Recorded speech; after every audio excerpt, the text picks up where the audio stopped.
లంకంత ఇల్లు. ఈ కథను రచించిన వారు కె వరలక్ష్మి గారు. ఫోన్ రింగ్ అయింది. హలో ఉమా? అవును చెప్పండి. ఉమా గుర్తుపట్టలేదా? నేను శేషుని. చెప్పండి.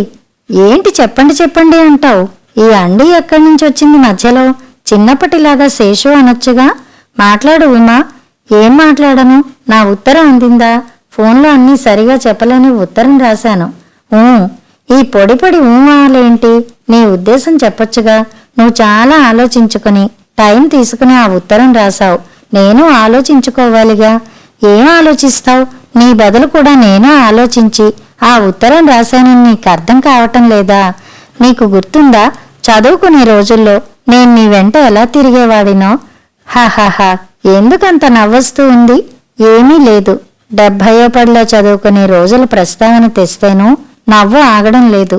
నువ్వు నాకన్నా 4 ఏళ్లు చిన్నదానివి. నా ఫ్రెండ్ చెల్లెలివి. మా నాన్న అడిగినంత కట్నం మీ నాన్న ఇవ్వకపోబట్టి గాని నువ్వే నా పెళ్ళానివై ఉండేదానివి తెలుసా?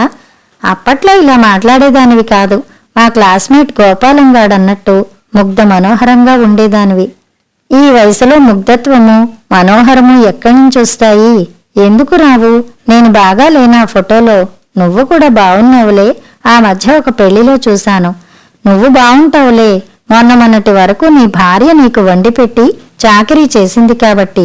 అయినా ఇప్పటి ఫొటోస్ని నమ్మకూడదులే. ఆవిడ చాకిరీ ఊరికే చేసిందా? ఎన్ని నగలు, ఎన్ని పట్టుచీరలు కొనిచ్చాను తనకి. పిల్లల కోసం నేను కూడబెట్టిన ఆస్తులు చూసి గొప్ప సంతృప్తితో పోయింది. వాళ్ళివాళ అంత హై లెవెల్లో బతుకుతున్నారంటే కారణం నేనే కదా. ఇద్దరిని మంచి ఉద్యోగాల్లో సెటిల్ అయ్యేలా చేశాను. అఫ్కోర్స్ నా ఉద్యోగం అలాంటిదనుకో. అంత సెటిల్ అయిన పిల్లలు ఈ వయసులో నిన్ను చూసుకోవడం లేదా? వాళ్ళేంటి నన్ను చూసేది? లంకంత ఇల్లు, బోలెడంత పెన్షను, మనలో మనమాట. చాలా ఫ్లాట్లు కొన్నాను. వాటి మీద అద్దెలు ఎంతొస్తాయో నువ్వు ఊహించలేవు. చవకలో కొన్ని ప్లాట్లు కొని పడేశాను. వాటి రేటు ఇప్పుడు కోట్లలో ఉంటుంది. నా కొడుకులు ఈ పాత కుంపలో ఉండలేమంటూ కొత్త ఇళ్లలోకి దూరంగా పోయారు. పోతే పొండి అని వంట మనిషి చేత వండించుకు తింటూ కాలక్షేపం చేస్తున్నాను. ఆ వంటలు తినలేక చస్తున్నాననుకో. అర్థమైంది. ఇప్పుడు నీకు కమ్మగా వండి పెట్టే వంట మనిషి కావాలన్నమాట. కాదు కాదు, ఈ మధ్య సిటీలో లివింగ్ టుగెదర్ అనే మాట బాగా వినపడుతూ ఉంది. 1-2 మీటింగ్స్కి వెళ్ళాననుకో. వారెవరూ నచ్చలేదు. అప్పుడు వెంటనే నువ్వు గుర్తుకొచ్చావు. అవునా? అవును, నీ గురించి వాకబు చేస్తే తెలిసింది. పిల్లలు పుట్టకుండానే గోపాలం పోయాడని, అతనికి స్థిరమైన ఉద్యోగం లేక నీ బతుకు వీధిన పడితే ఇప్పటికింకా ఓ ప్రైవేట్ స్కూల్లో పంతులమ్మగా కష్టపడుతున్నావని, అందుకే నీకో దారి చూపించాలని. అంటే నన్ను కూర్చోబెట్టి పోషిస్తావన్నమాట. వంట కూడా చెయ్యక్కర్లేదేమో. అదేమన్నమాట. ఆడవాళ్ళన్నాక వంట మార్పు తప్పవు కదా. ఈ వయసులో నోటికి రుచిగా మనకి మనం వండుకు తింటే బావుంటుంది కదా. నీకు తిండికి బట్టకి లోటుండదు. నగలు మాత్రం కోడళ్ళిద్దరూ పనిచేసుకున్నారనుకో. ఇప్పుడు నగల మాట ఎందుకులే. నీ హెల్త్ ఎలా ఉంది? ప్రాబ్లమ్స్ ఏం లేవు కదా? అమ్మయ్యా, ఇంతసేపటికి నా గురించి అడిగావు. ఈ వయసులో ప్రాబ్లమ్స్ లేకుండా ఎలా ఉంటాయి చెప్పు? BP, sugar common. నా ఊపిరితిత్తుల వల్ల కొంత ప్రమాదం ఉంది. ఒక్క మోకాళ్ళ నొప్పులే ఎప్పటినుంచో వేధిస్తున్నాయి. మా ఆవిడున్నప్పుడు రోజూ కాళ్ళు పట్టేది పాపం. కానీ నాకు హెల్త్ కాన్షియస్ ఎక్కువ. 3 నెలలకోసారి అన్ని టెస్టులు చేయించుకుని మందులు వాడుతుంటాను. 6 నెలలకోసారి తిరుపతి వెంకన్న దగ్గరికి వెళ్ళి వస్తుంటాను. అవునా? ఇంకా నీ హాబీస్ గురించి చెప్పు. హాబీస్ ఏముంటాయి? ఒకప్పుడు బాగా స్మోక్ చేసేవాణ్ణి. డాక్టర్ వద్దన్నాక మానేశాను. వారానికి ఓ రోజు 10 మంది స్నేహితులం కలుస్తుంటాం. దానికే ముందులే ఆడవాళ్లే తాగుతున్న రోజులివి. ఆ రోజు కాస్త స్నాక్స్, వేయించిన జీడిపప్పు లాంటివి సిద్ధం చేసి పెడితే బావుంటుంది. అన్నట్టు నువ్వు పరిపూర్ణ ఆరోగ్యంతో ఉన్నావు కదా. ఎలాంటి ప్రాబ్లమ్స్ లేవు కదా. ఉంటే నువ్వు బాగు చేయిస్తావు కదా. అది కుదరదనుకుంటా. మా చిన్నోడికి అంతా లెక్కే.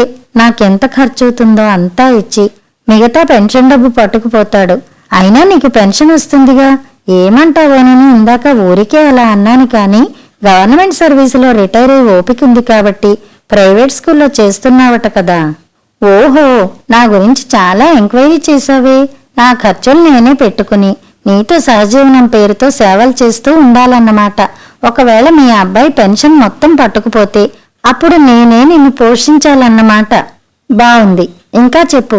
చచ్చా, అలా ఎందుకు చేస్తాడు? చెయ్యడు. నీకు భయమేమీ అక్కర్లేదు. నాకా భయమేమీ లేదులే.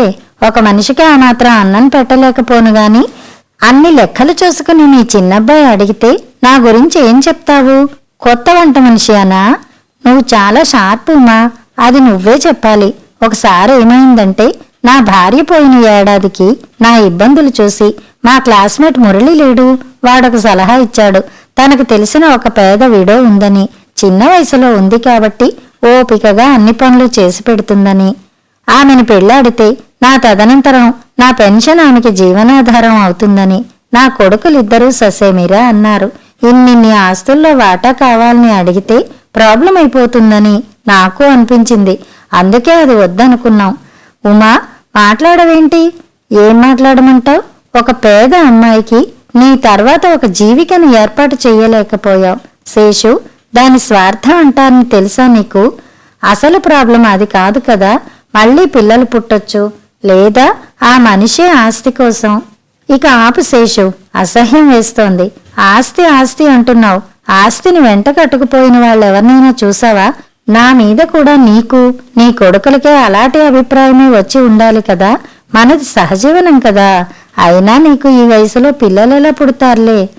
ఛే శేషు, నువ్వేం మాట్లాడుతున్నావో నీకు అర్థమవుతోందా? ఇప్పుడు నేనేమన్నానని? అయినా చిన్నప్పటి నుంచి నువ్వెంత మంచిదానివో నాకు తెలుసు కదా ఉమా.